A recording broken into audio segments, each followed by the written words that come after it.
I'm so impressed with myself. It's scary. Good morning, everyone. It's really me, Fran Lewis on Rest Stream. What can I say? And VP Lyle is here, and we're going to talk about Tunica.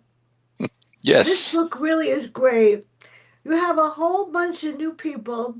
Dark and drizzly night in Tunica, the parking lot of the Blue Note Casino, purely owned by a corrupt and powerful Jackson brothers, is nearly empty. Kevin and Melissa Hall, a couple with dreams of a bright future, are headed home after a long work shift when they witness a cold-blooded murder. The killer is none other than, we're not going to say who on the air.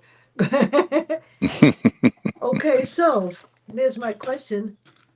How did you create that first scene? And how did they realize that they were in danger? Well, the concept for this was I thought about what if someone was in the witness protection Uh program huh. Yeah. and they were running from a guy because they were doing the right thing. They were going to testify. This couple, young couple, worked at a casino in Tunica, and they were sitting out in their car in the drizzly rain trying to decide if they were going to just go home and crash because it's after midnight, or were they going to stop by and get something to eat. And then a guy comes walking out, and a guy pulls up and shoots him and kills him. Well, they know who the shooter was. Uh, Not giving anything away because it's the first scene. It was one of the Jackson brothers that own the controlling interest in that casino. So, flash forward, they decide they do testify before a grand jury, and so Mm. he's arrested. So now the other brother is after them. So they were put in witness protection, and they got their house shot up in Atlanta. They got their house shot up again, and so obviously the other Jackson brothers able to track them even though they're hidden in witness protection.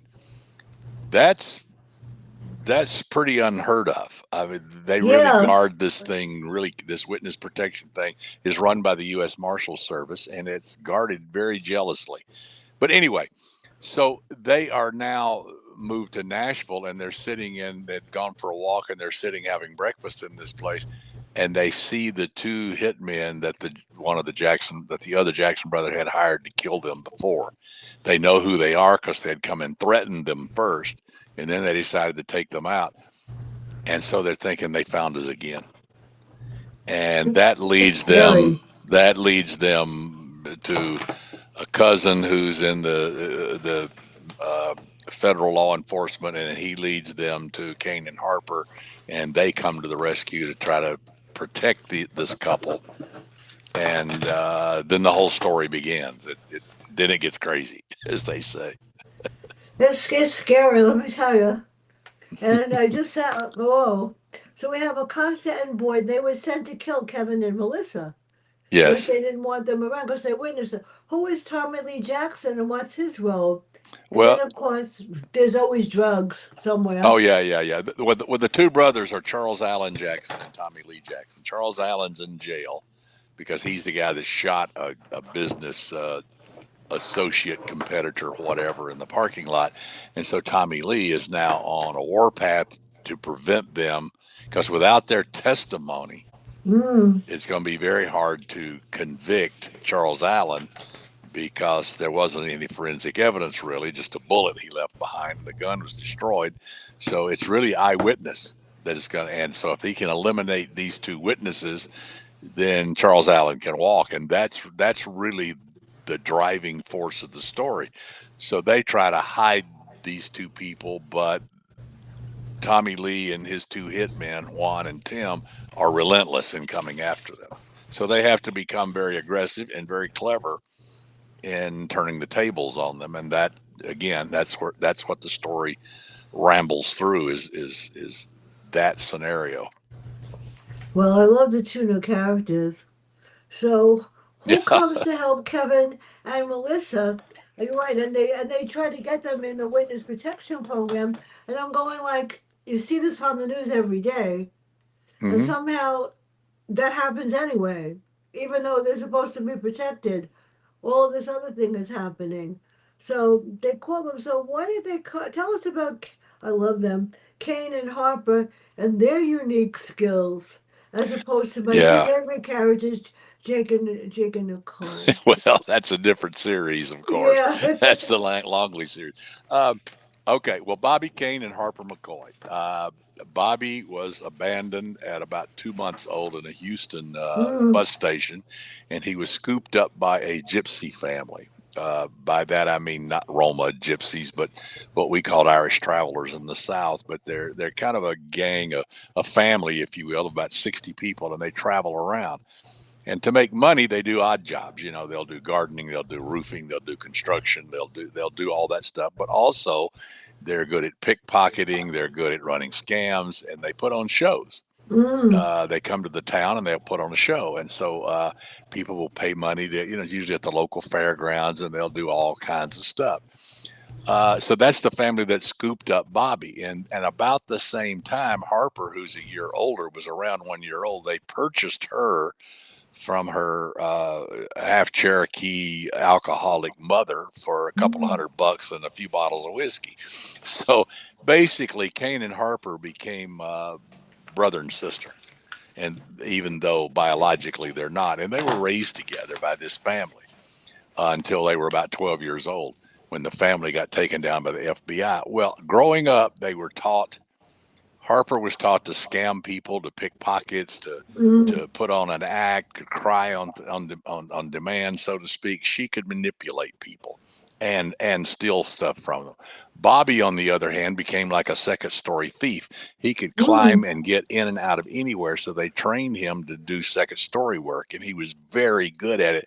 Did his first solo venture when he was 9 years old. Well, prior to that, he got fascinated with knives and could throw them, and he mostly threw them at Harper, and he became what was known as Bobby Blade, who was kind of the centerpiece of these shows they put on. Well, when the family got taken down, they got sent off to an orphanage. Then they got adopted by two different families and completely lost track of each other because there was no way to trace each other.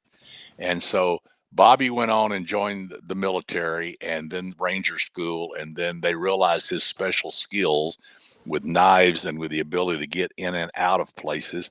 So Mm. he got hustled off to black ops, and he would point of the spear stuff like they would drop him in Afghanistan and say there's a bomb maker in a house that's well protected and they don't want to blow the whole neighborhood up, which they could do, obviously.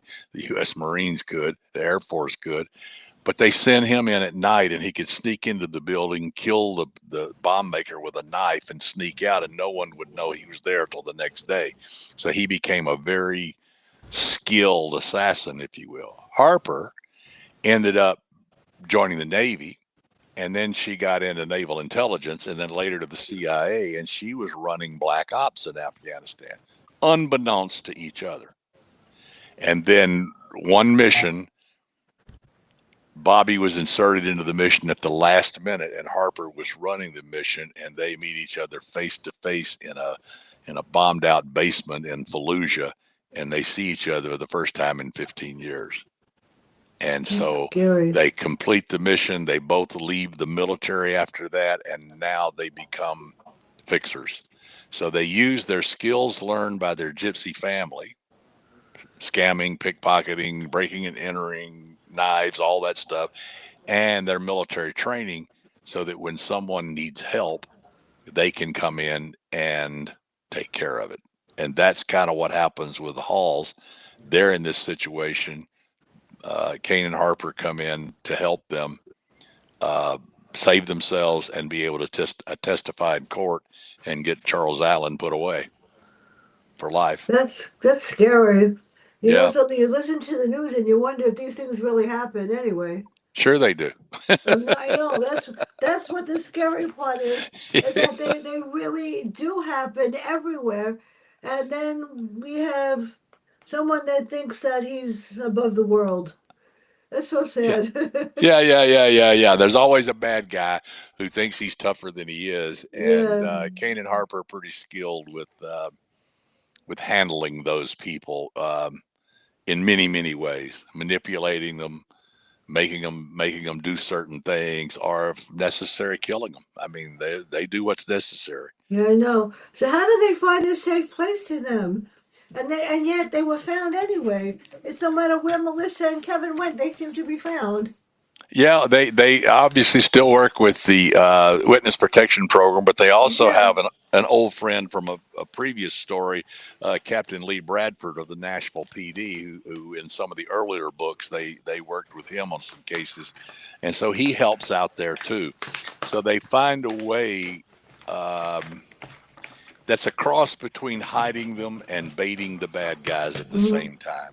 And so that takes a certain amount of juggling to make that happen so that they can actually expose the guys that are trying to kill them and take them down. I would love to see them with Jake and Nicole together in a case.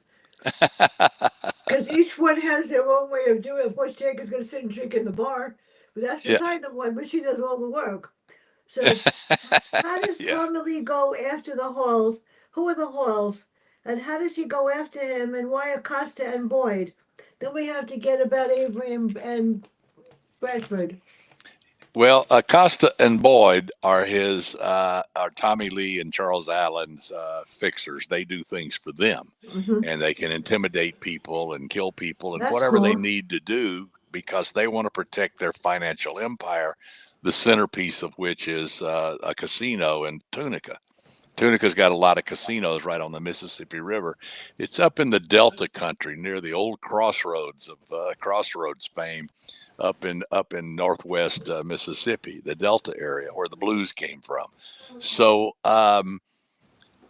he sends his minions, first to Atlanta after them. Mm. This is backstory before this story starts, but they learn about it and they come in and shoot up the neighborhood trying to kill them, but they manage to escape, luckily, and then they move them to elsewhere, and they get found again, and now they're settled in Nashville, and guess what? They got found again, and so it's like something's wrong here. So they have to not only dig around in the witness protection Mm. program to find out where the leak is, but they have to protect these people, and so they actually go to Tommy Lee and make him an offer he can't refuse, but of course he refuses it. And Yeah, I so they know. have to ramp up the pressure, and then they again use their skills to make life very miserable for Tommy Lee and his minions, the people he's connected with, which turns out he's also dealing drugs, and there's a couple of cartel guys in there that he's in bed with, and he thinks he's now bulletproof. Well, they have to prove otherwise. You can't start with Kane and Harbor, people. Don't even try it. So now let's get to the good part. There's a problem in Tunica. There are major issues. So tell us about Blue Note, and then my favorite character comes next. Uh, well, in Tunica itself, I mean, Yeah. Tunica is a place. Like I said, it's a small town. It's maybe 60 miles south of Memphis, Tennessee, so it's way up in the top of Mississippi.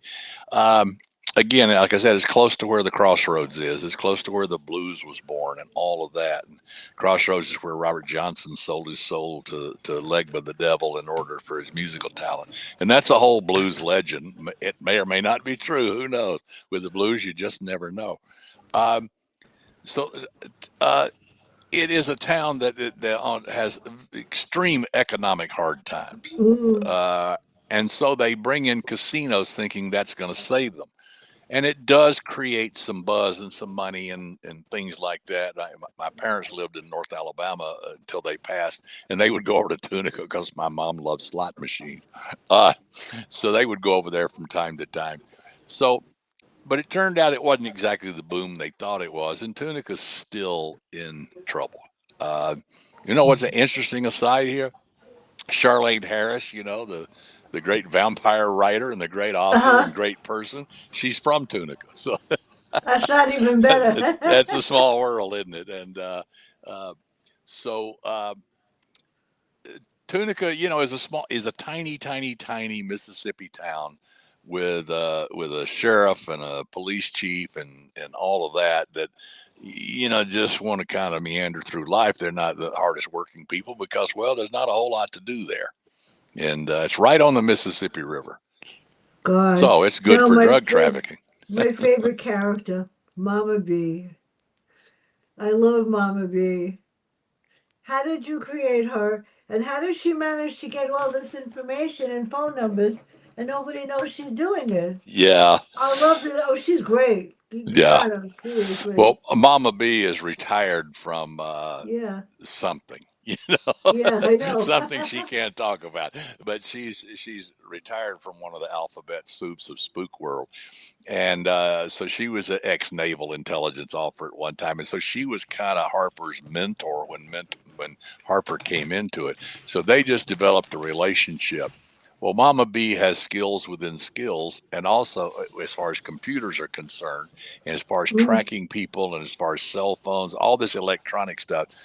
And she also knows everybody, and she can mm. call on people and get into places because of her decades in the spook service. So she helps them by helping find out information, find out where people are, dig into places that you can't get into, but she can because she was intimately involved with the NSA and all of that, which they have tools and methods of getting into stuff that no one else in the world, or very few people in the world, are able to do. And Mama B is plugged into all of that, even though she's retired from that. She loves to drink whiskey and she loves to mess with people. So she's the perfect addition to the Kane Harper team. Yeah, I could have used it for something, seriously. Yeah, we all could. I love I her know, too. She's yeah. great. I could have used it for something. So how do Kane and Harper relate to the Halls? And how do they react? And then they have to put together a unique operation. Yeah. Well, they get a they Kane and Harper have this attorney there in Nashville that kind of Yeah. handles all of their cases. If someone's looking for them, they got to go through him. So uh, they do. They have to find uh, when Kane when the Halls see the bad guys across the street from where they're sitting in a restaurant, they immediately call his cousin, Kevin's cousin, who is an FBI agent, and then he figures out he da da da. We got he calls Bradford. Bradford says these guys can help you. So Mm. they get a call. They get a call from their attorney saying, "I got something for you. And it's very time sensitive, but the good news, it's only like 3 blocks from where you are right now, because they live in a high-rise condo. They live on the penthouse level of this high-rise condo in downtown Nashville. They literally are 3 blocks from where the halls are sitting. So they said, we'll take care of it. So they zip down there and come in and sit down and say, just act like we're old friends and that kind of stuff. And then they realize what's going on and they explain it to them.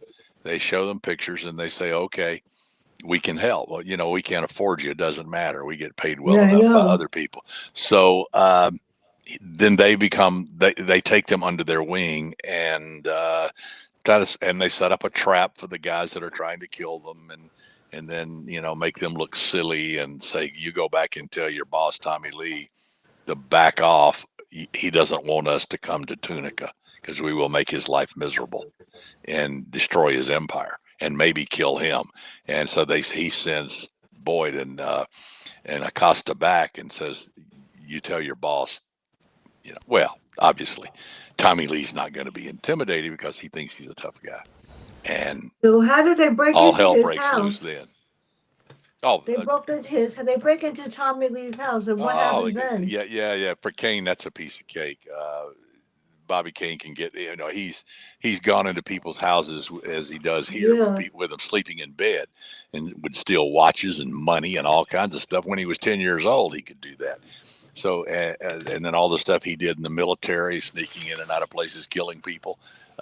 Getting in and out of Tommy Lee's house was very easy, but he wanted to deliver a message to him, which he did. Back off, back down, go away, leave these people alone.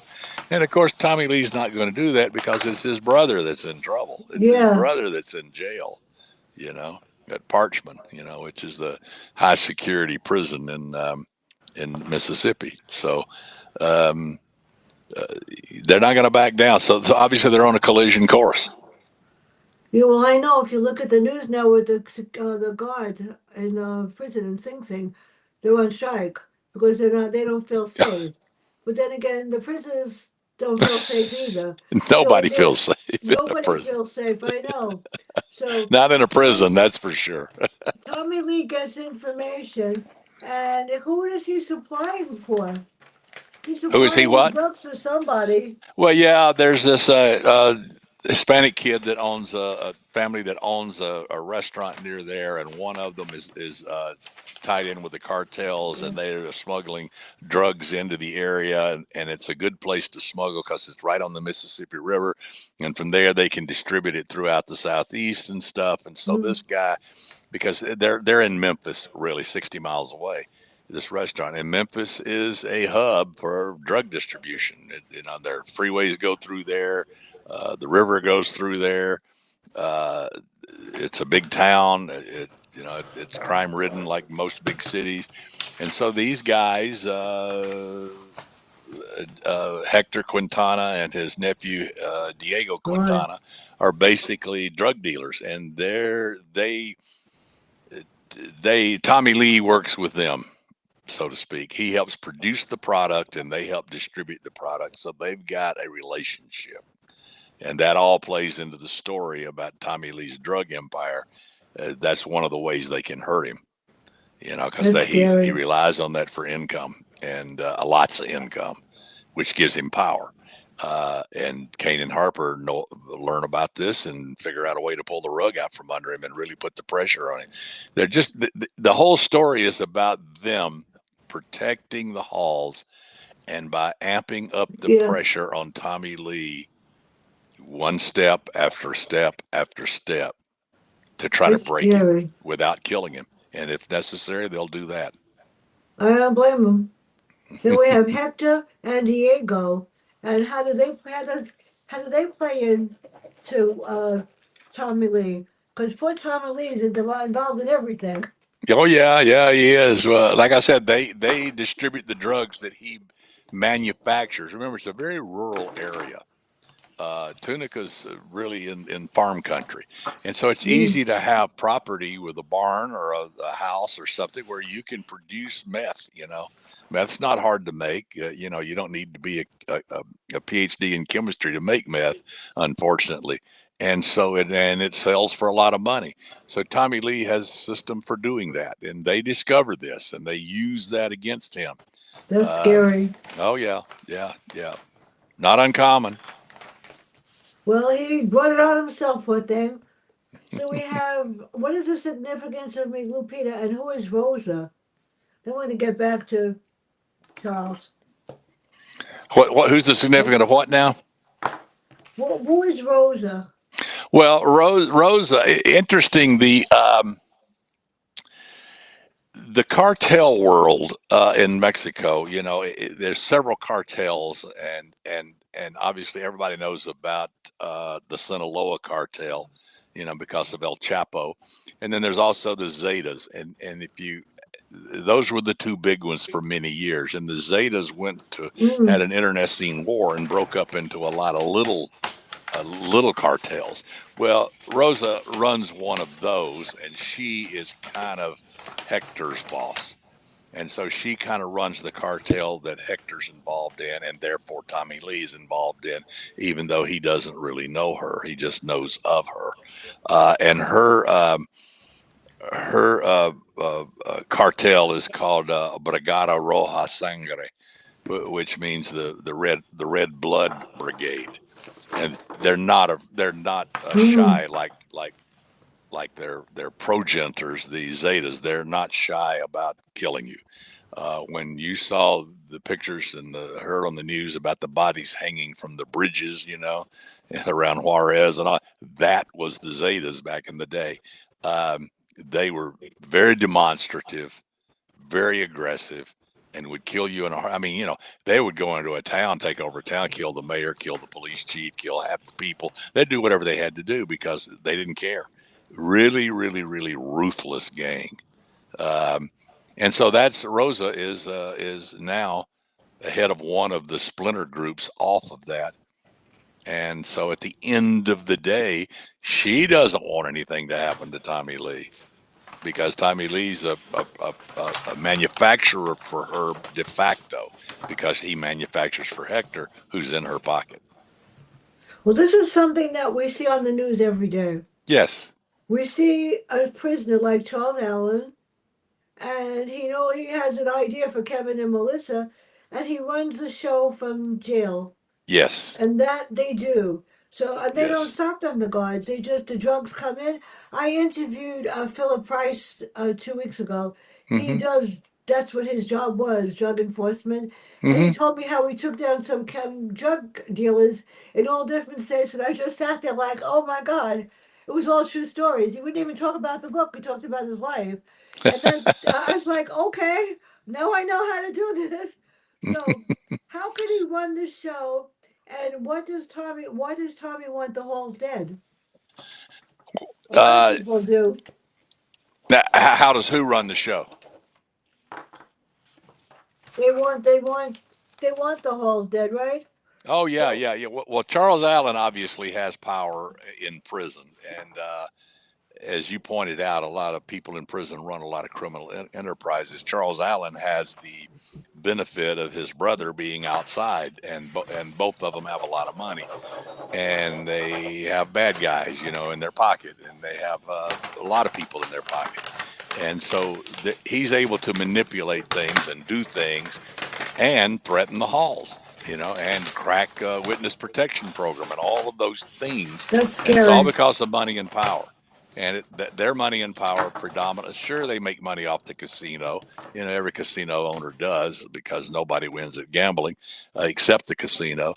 But their big money comes from drug dealing. And so consequently, they're going to protect that by whatever means are necessary. So who is Deanna and Oak Love Mama B? Everything that anything that needs to be done. How does she manage to get through all the time? That nothing stops Mama B. No, no, Everybody no, needs no. Mama B. Because she can go into communications, people's communications, and cell phones, computers, whatever, and can figure out what they've been doing and who they've been doing it with. The police and the FBI and the CIA can do all this too. They require warrants and they require probable cause and they require stuff like Mm. that, at least theoretically. Mama B doesn't require squat. She just requires someone asking the question. And if someone asks the question, who is this person and who are they connected to and where are they and what are they up to? She can go start rummaging around and find Mm. all of this stuff. And she has access to databases within databases and some of them secret and unknown. And because that's what she did for decades. She still has back doors into all this stuff. So how to tell us about the audit and who is Alice Murphy? Well, Alice Murphy is someone they have to chase down because she is integral in finding out. I don't want to go into too much detail here, but she's integral in finding out how they're cracking the witness protection program, how they're getting inside information. I'll just leave it at that. Okay. Yeah. Now this chapter got scared the you know what out of me. Chapter 46. How did you create the flames and fire targets? And then how does the Chief Fisher, I love that guy, manage to do the impossible? Well, Kane and Harper have a lot of toys. They buy them legitimately and illegitimately, and they Yeah. got money, and they have their own beast. It's a big SUV that's bulletproof and shatterproof windows and communications, and they got drones and they got weapons and they got surveillance equipment. Mm. They got what they need. It's the kind of stuff they would have used in their military operations, and they have access to all of that. And so they are able to, one of which is flash grenades and things like this, so that when they need to, they have a group of people, say, that are going to Mm. attack a certain position. What they can do is create chaos with these flashbangs, Mm. and chaos is their partner in this. If there's two of them and there's six bad guys, you create chaos among the bad guys, and you can quietly pick them off one at a time, especially Bobby, because he can walk right up behind you and you never know he's there until he puts a knife in your throat.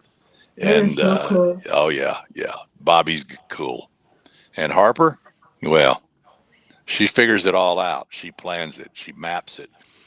She's She even sets more up all the dangerous than surveillance, him. and she's a crack shot. She was Yeah. trained by a Marine sniper to shoot rifles, sniper rifles, and she has a very good one, and she's not afraid to use it.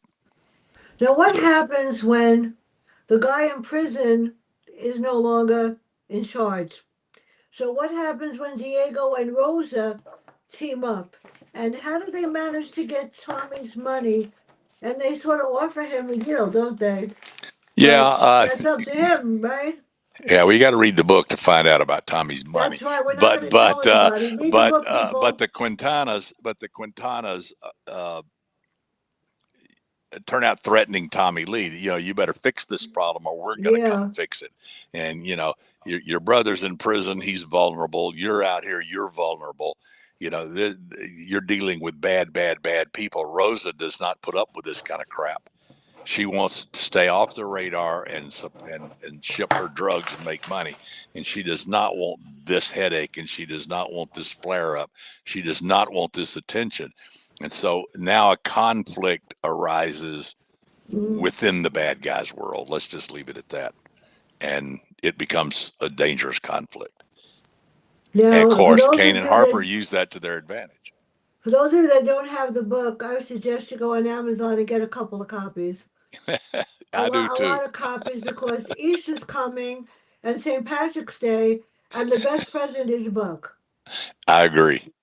And I know that. What can I say? So who is Sherry, and how did you create the scenes with Kane and Harper and Diego? I mean, I wonder if in real life there are people that are that as good as they are and do the same thing. Boy, that would be really cool. Oh, sure. Uh, Diego, is I actually like him. yeah, he's kind of a scuzzball. Well, he is a total Yeah. scuzzball, but he is Hector's nephew. And when Hector's down in Mexico dealing with Rosa, as at one point in the book, making plans and what they're going to do and power struggles and all that stuff within the cartel, Diego is left in charge. Well, Diego is a hothead, and Diego believes in just let's just go blow everything up, and then deal with it afterwards. And Hector is more circumspect. He's smarter. He's more clever. But Diego's a hothead, and so think of him as like Sonny Corleone, you where Michael would plan things, and of course he became the Godfather. Sonny would say, "Let's just go shoot them all up," Well, that's kind of like Diego. So Diego's a pretty easy. He's pretty easy to find, and he's pretty easy to get in his face. But he's crazy, so you can't reason with him. So Kane and Harper Yeah. have that conflict with Diego about how we going to solve this and what are we going to do, and we can make your life miserable.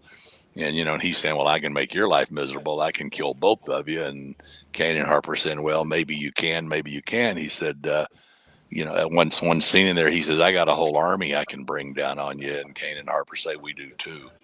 So it's that standoff. And, then all the chickens come home to roost later in the book. So, It's scary.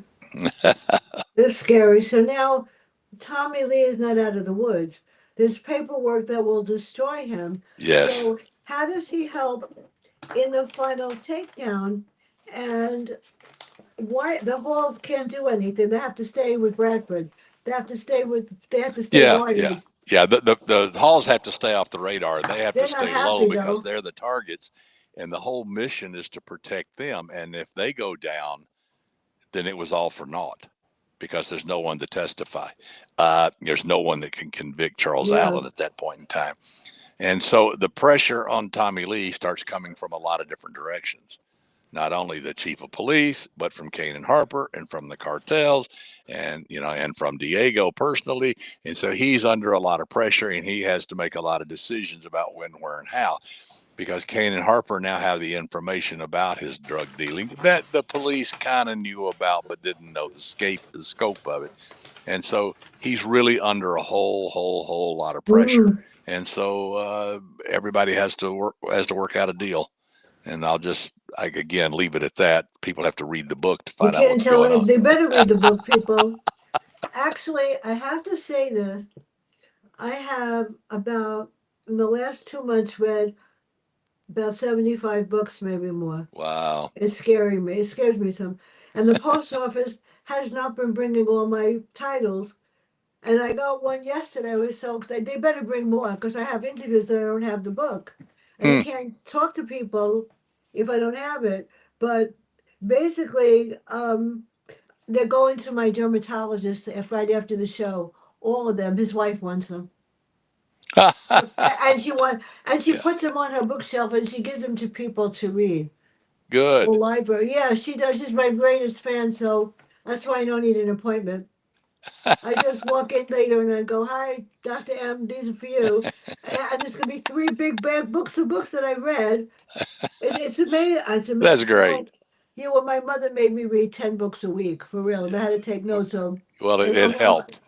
It it worked. helped It me. It stuck. Yeah, tortured it me. stuck. Yes, yes, yes. So Well, what it's good that you happens? share them also. Yeah, she was tough. And not only did I have to read them, I have a notebook in my closet because I had to take notes on all of them. And when I Yeah. went for my reading master, the professor did the same thing to me. He says, "You're very smart." I go, "Oh God, why?"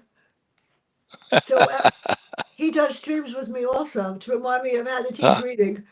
So Cool. that should be interesting, yeah. So what happens when Cain and Rosa come face to face? And how did you create the final scenes? And Tommy, what can I say, Tommy? Yeah. Well, again, people are going to have to read the book to find that out. But Yeah, obviously, Rosa becomes a threat. And so Kanan Harper can't just ignore her, even though she's in Mexico, she's in the Juarez area. Uh, yeah. they don't really recognize international borders. So it's, yeah, there is a final confrontation. But people have to read the book to find out how it goes down and how the two of them can interface with Rosa, as it were, who's well protected and well isolated. Yeah, But that's again, scary. that's what Bobby was trained to do. Well, he's really smarter than her. What can I say? So in the end, what is Tommy has to do something, and with his two men, and what happens to them? Well, uh, sometimes bad guys become good guys, and sometimes good Yeah, guys become bad guys, and sometimes the whole thing gets mixed together in a soup. And everybody, when they get into trouble and when the pressure's coming from a bunch of different directions, you always look for an escape hatch. And so Tommy Lee has to look for an escape hatch. How can I get out of this? How can I, get keep my money? How can I stay alive? How can I go on with life? How can I do this? And those are the questions that are in his head. And of course, Kane and Harper use that to their advantage by manipulating him. And again, you got to read the book to find out how all that goes that's down. right. Now, I was just looking at chapter 60, the what happened with Rose. That was hilarious. Yeah. It's good, but then they make Tommy Lee do something.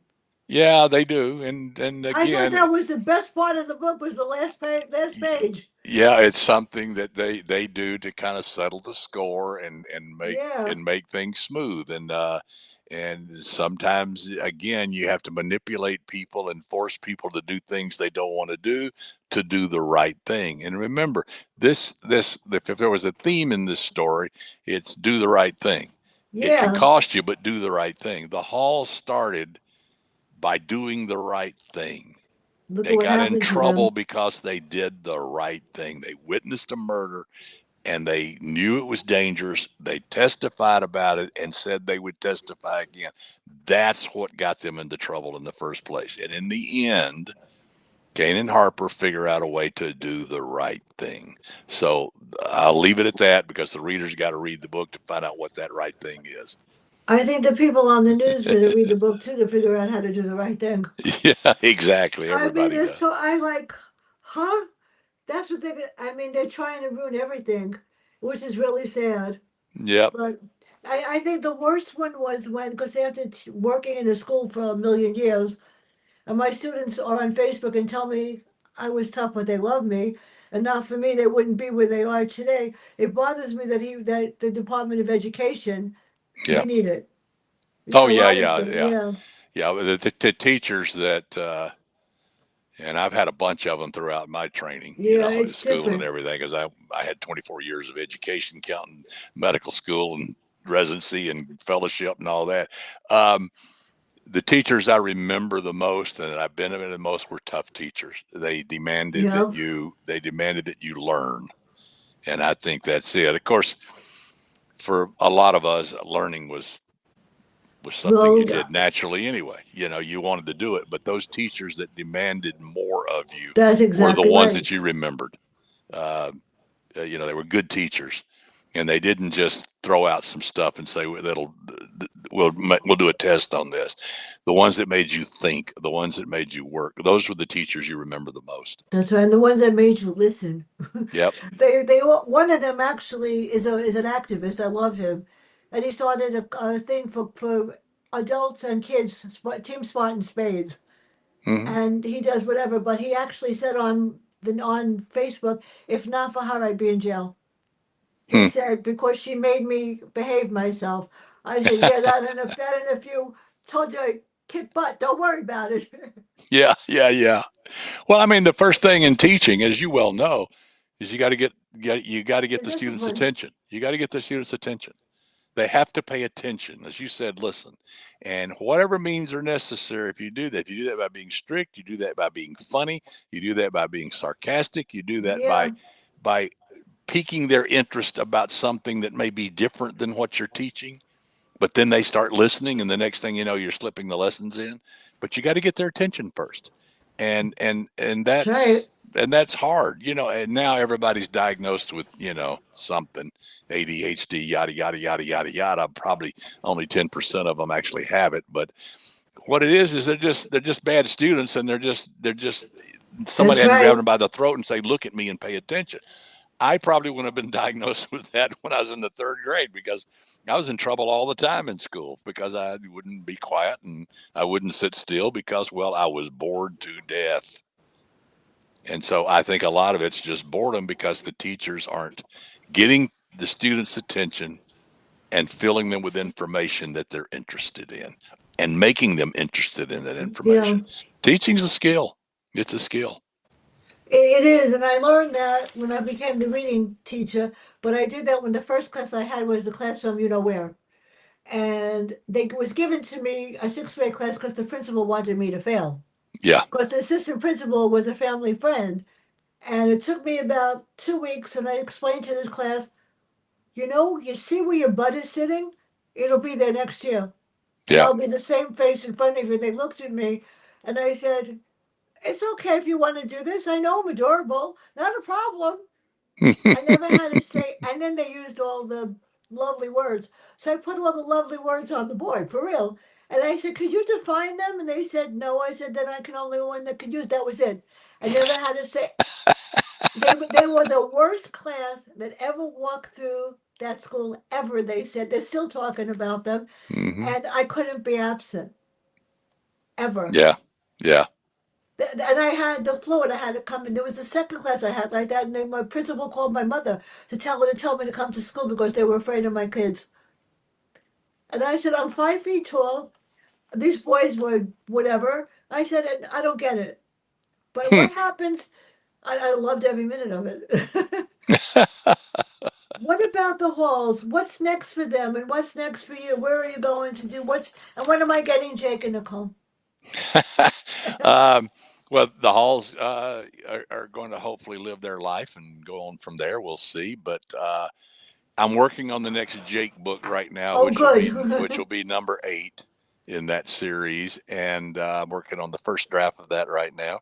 So I don't know when it'll be finished because I got so much going on with Outliers Writing Yeah, I University and all see. that, and so it kind of interferes with my writing time. But I'm working on it. I write when I feel like it and don't when I don't. And when I find time, and I spent a couple hours yesterday on it, I'll spend a couple hours today on it, and just keep unraveling that story. It's a hot mess right now, like they always are, because that's the way I write. I just start and write and see where it goes. So it's always a hot mess when you finish the first draft.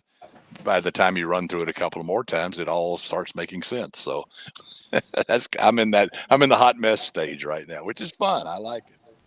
I'm trying to figure out a plot for my next book, and I'm not going to write another horror. Everybody knows I write voices from behind whatever, and that if you don't do the right thing, which is do the right thing, you become a face in the mirror forever. I've Mm-hmm. come up with what I hope is going to be a new murder mystery. Oh, okay, I good. hope. Yeah, I don't know. I'm not great with plots. Somebody delivers a package and they put it on this guy's doorstep with no name. When he Mm. opens up the package, there's videos and stuff that tell something that he did years before, and somebody's blackmailing him and said, if you don't do what we say, whatever you did was going to come out. So I'm trying to figure out, is he the a principal of a school that fudged the reading scores because that happens, or what is he going to do? So that's my next step. Yeah, yeah. That's uh, that's storytelling. You have a Yeah, guy, you have a character living their yeah, lives, and something comes in and knocks it off balance or yeah. threatens their That's what I think is existence. good. And then the whole story is about trying to relieve that threat or put things back in balance. That's it. That's the whole story. So make that threat as big as possible and That's what make I'm it trying to do. as Yeah, sturdy as possible. Meaning there's no way to sidestep it, ignore it, slide by it, make it go away. That it's not going to happen because that's easy. That's what the character tries to do in the first third of the story is just tap dance around it. But something happens around the middle of the story that says, "Hey, no, you can't be passive anymore. You got to go fix this." That's the midpoint of the story. That's the major tent pole of the story that's is what I when have to that figure out. pivot Yeah, comes. And it's like, whoa, I got to change my thinking on this.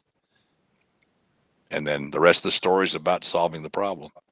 yeah. I have to figure out how to. Yeah, because I thought maybe if he's the head of a school, and it does happen. Yeah. It does happen where the principal will tell you that if you don't read the test for the kids and lie and fudge the scores, you're going to be fired because the Oh, scores yeah. don't go up. Yeah. As a matter of fact, I got a call from the chancellor's office when I was the reading coordinator, and they said, we don't like your writing scores. It's a true story. I said, and your point is three classes did okay and two failed. They didn't know. I said, so what? It's just the writing. They asked me to please rescore them and change the scores. Yeah. And I told them, you'll have to fire me to do that. I won't do that. Yeah. Yeah. And they got on the phone with my principal and she said, I'll back her up.